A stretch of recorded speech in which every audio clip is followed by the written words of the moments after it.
Et ce matin, c'est avec vous, Alexis Karklins. Bonjour, merci d'être sur notre plateau. Comme tous les lundis, Alexis Karklins, directeur général délégué Date Advisory, avec moi pour vous interroger, Annalisa Capellini.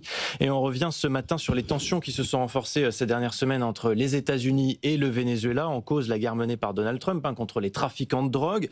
Je pense qu'on n'avait jamais vu ça, le président américain qui encourage des frappes sur des embarcations présumées de trafiquants.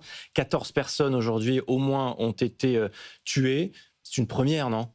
Alors, en réalité, les tensions, Erwan, entre les États-Unis et le Venezuela remontent au début du XXIe siècle. À l'époque d'Hugo Chavez, déjà, avec sa rhétorique très anti-impérialiste, les États-Unis avaient commencé à mettre en place un certain nombre de sanctions qui s'étaient accrues lors des élections qualifiées de truquées, notamment qui ont poussé Maduro. Oui, il y a un passif, mais cette manière de procéder, elle est quand même inédite. La grande nouveauté, c'est cet envoi d'une force navale, 8 navires, dont un sous-marin, plus des F-35 basés à Puerto Rico. Clairement, on a monté, la tension est montée d'un cran. Et on le voit d'ailleurs, le Venezuela, en réplique, a lancé une opération qu'on appelle l'opération Caraïbes souveraine, avec l'appel à la population vénézuélienne à résister à cette tension américaine. Alors, pourquoi ? Vous l'avez dit, Erwan, en réalité, on sait que Donald Trump fait de la lutte contre la drogue, contre le fentanyl, vous savez, cet opioïde qui ravage les villes américaines, et contre l'immigration illégale. Il en fait des motifs politiques, des priorités absolues. Eh bien, ces embarcations qui ont été détruites, on parle donc de 3, vous l'avez dit, 3 embarcations, ça s'inscrit complètement dans cette politique de Donald Trump. D'ailleurs, le conseiller de Donald Trump en matière stratégique, Stephen Miller, a très clairement décrit cette opération. Ça vise, je cite, à démanteler les organisations de trafic de drogue, les cartels criminels et les organisations étrangères dans notre hémisphère. Annalisa.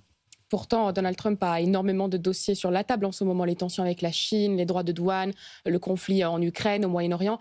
Pourquoi il tient tant au Venezuela maintenant ? Alors, d'abord parce que, comme on vient de l'évoquer, ça s'inscrit vraiment dans cette politique. D'ailleurs, Donald Trump ne parle plus de narcotrafic, il parle de narcoterrorisme. Ouais. Donc c'est une affirmation de la puissance. C'est une façon de légitimer aussi son action. Exactement. C'est une façon de légitimer ses frappes sur des bateaux et la destruction de ces navires. Ça va au-delà. Ça va au-delà parce qu'en réalité, le Venezuela, ça n'est pas un pays majeur en matière de trafic de drogue. C'est un pays significatif, mais secondaire. On sait qu'aujourd'hui, la cocaïne provient de Colombie, d'Équateur, du Pérou. Et les voies d'importation aux États-Unis, c'est d'abord et avant tout le Mexique, la voie terrestre, et puis des vols clandestins, des vols privés. Donc la partie maritime n'est pas la partie la plus forte. On voit surtout derrière la réaffirmation, c'est ce qu'on a appelé la doctrine Monroe. Au début du 19e siècle, Monroe était le 5e président américain, et c'est lui qui avait dit « l'Amérique aux Américains ». Eh bien, Donald Trump reprend finalement cette rhétorique, America First, c'est faire de la mer des Caraïbes le Mare Nostrum américain. Et en fait, c'est tout simplement cette expansion américaine.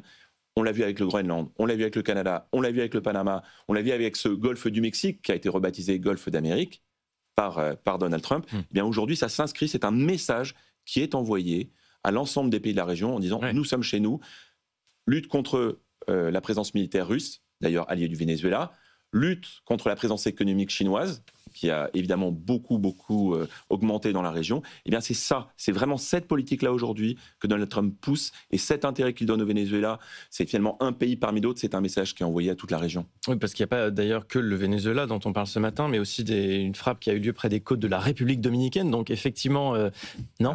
Oui, voilà, mais c'est ça. C'est devenu régional. D'ailleurs, un petit mot là-dessus, mais le Venezuela, Alexis Karklins, c'est un petit peu l'anti-Salvador, non ? Avec Bukele, qui lui a mis plus de 40 000 narcotrafiquants en prison et qui est vu comme un héros par Donald Trump. Le Venezuela est clairement vu comme, contrairement au Salvador, comme un État voyou. Effectivement, c'est un peu l'opposé. Et c'est un État en plus qui fait craindre une forme d'expansion régionale. Vous savez, on a parlé un peu de ce petit État qui s'appelle le Guyana.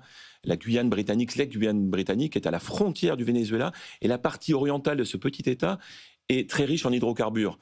Et devinez quoi, le Venezuela réclame la souveraineté sur cette partie de la Guyana et du Guyana, et sans surprise, évidemment, Donald Trump va tout faire pour éviter que ça se passe ainsi, parce que c'est cette région, c'est la région de l'Amérique. Est-ce qu'on peut s'attendre à une guerre ? Alors c'est une question qui est toujours un peu sensible. On pourrait évidemment imaginer, quand vous mettez 2200 Marines, ce qui est le cas de la marine américaine dans la région, des formes de coups militaires dans telle ou telle région. Nous n'en sommes encore pas là. Dans les faits, la lutte est quand même très inégale. Je rappelle quand même que le PIB américain, c'est 300 fois le PIB du Venezuela. Voilà. Même si le Venezuela est le premier pays du monde en termes de réserves d'hydrocarbures, il y a quand même une disproportion absolument majeure entre les deux nations. Question d'exploitation. Exactement. Et donc derrière, on peut s'attendre quand même à ce que les États-Unis continuent à faire monter la pression et à jouer clairement le gendarme, la police dans cette région du monde. Est-ce que ça va aller jusqu'à un conflit? Vous l'avez dit, Annalisa, les États-Unis ont déjà beaucoup de sujets. Nous n'en sommes encore pas là. En revanche, ça sert complètement les intérêts de Caracas. On voit Maduro à la télévision vénézuélienne qui appelle la population à résister, qui appelle les milices, les jeunes à se présenter dans les casernes en disant « les États-Unis vont nous envahir, préparons-nous ». Et puis, c'est vrai que Donald Trump tient à son prix Nobel de la paix. Ça serait quand même mal parti si jamais il enclenchait une guerre avec le Venezuela, même s'il les présente comme des méchants. Voilà, c'est vraiment le bien, le mal. On est toujours dans cette rhétorique, les gentils et les méchants. Nous sommes les gentils, ce sont les méchants et il faut les taper. On reviendra avec vous dans un instant, Annalisa, aussi sur les élections en Moldavie. Merci beaucoup, Alexis Karklins-Marché, directeur général délégué Data Advisory.